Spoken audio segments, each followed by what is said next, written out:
India is set to host the foreign ministers of the Quad Alliance in New Delhi, with global security, energy and economic challenges set to take center stage. The External Affairs Minister S. Jaishankar, U.S. Secretary of State Marco Rubio, Australian Foreign Minister Penny Wong and Japanese Foreign Minister Toshimitsu Motegi will hold talks later today. Boosting cooperation in critical minerals and technology are expected to be high on the agenda. And the gathering aims to restore momentum to the Quad amid growing questions about its relevance.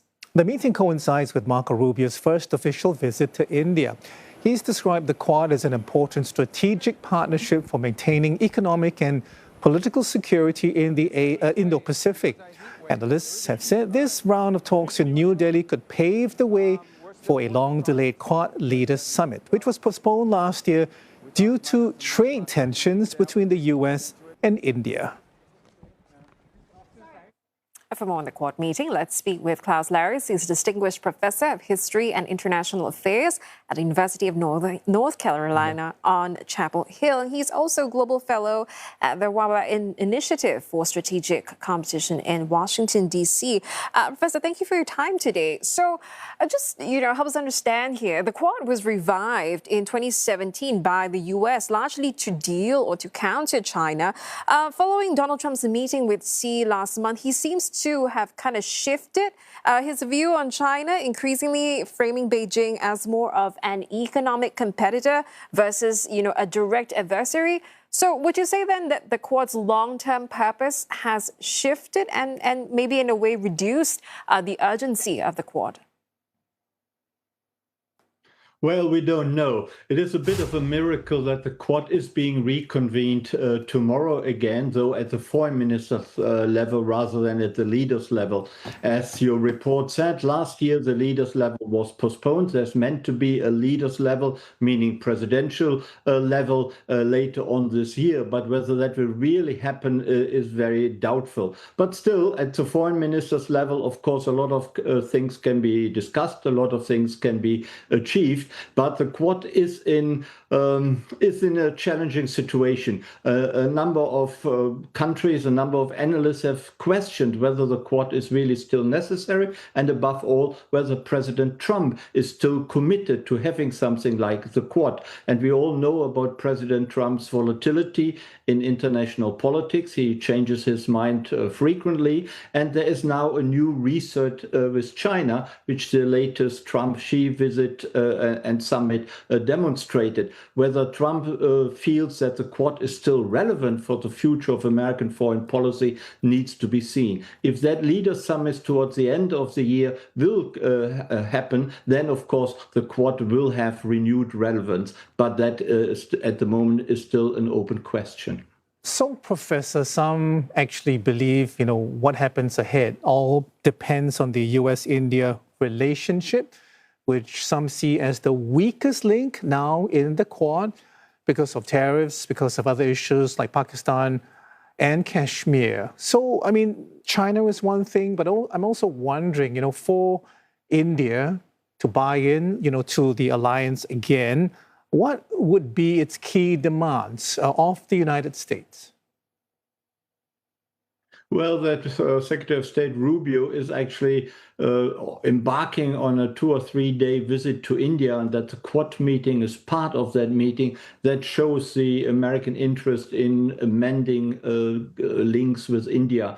The tariff issue, the imposition of trade tariffs on India has annoyed the Indians and has burdened the relationship. You mentioned Pakistan and Kashmir, and all these issues need to be amended. And I think the United States has realized that it cannot really do without India as a firm partner. India is, of course, not an ally to the United States, but it is a partner. India is a neutral country. It always has committed itself to being neutral in international affairs, and that goes back to the Cold War years. But still, it is really a pro-Western country. And I think President Trump has realized that India needs to stay close to the United States. And I think if if trade relations could be improved, that would definitely help and would reassure Modi that the United States is not trying to penalize India more than perhaps other countries.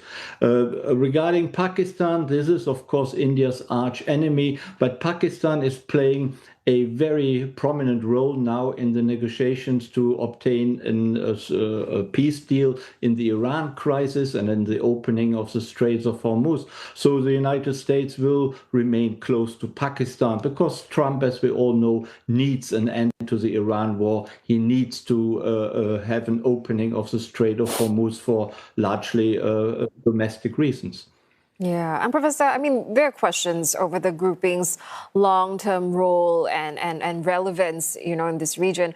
How do you think it'll need to justify why it should, why it should remain and why people should take it seriously? I mean, what kind of concrete actions you think, or at least policies, does it have to come up with?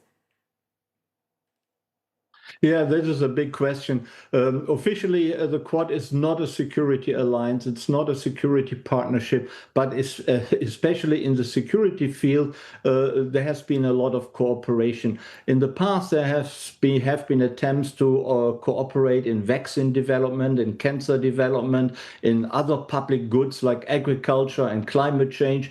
And the outcome of all that, these attempts at cooperation, has been rather thin. Only in the security dimension, there has been some real cooperation by, for example, maneuvers between with the Philippines and Indonesia and other countries, and also Japan, of course. But officially, the Quad is not a security alliance. And countries in the region view the Quad with suspicion because it is in the security field that some concrete action has occurred. And also China, of course, is looking at the Quad with very great skepticism. When it was revived in 2017, China was very critical.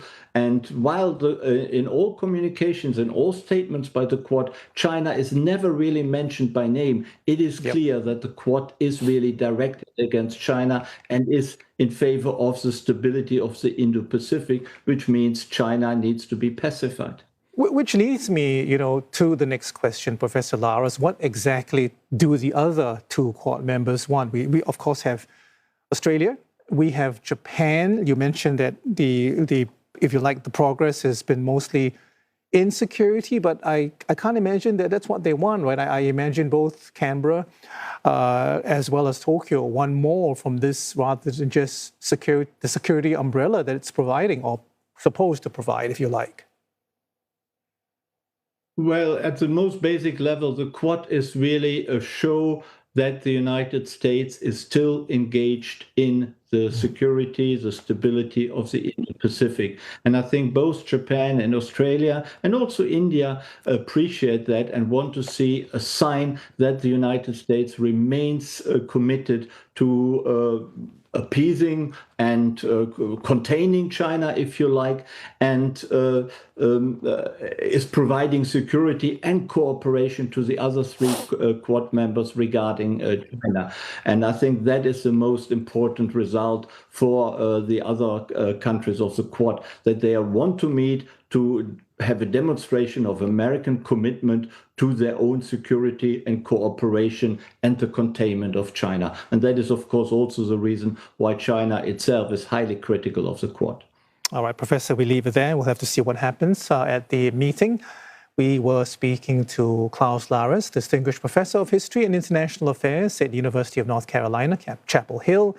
He's also Global Fellow at the WABA Initiative for Strategic Competition. Professor, thank you very much.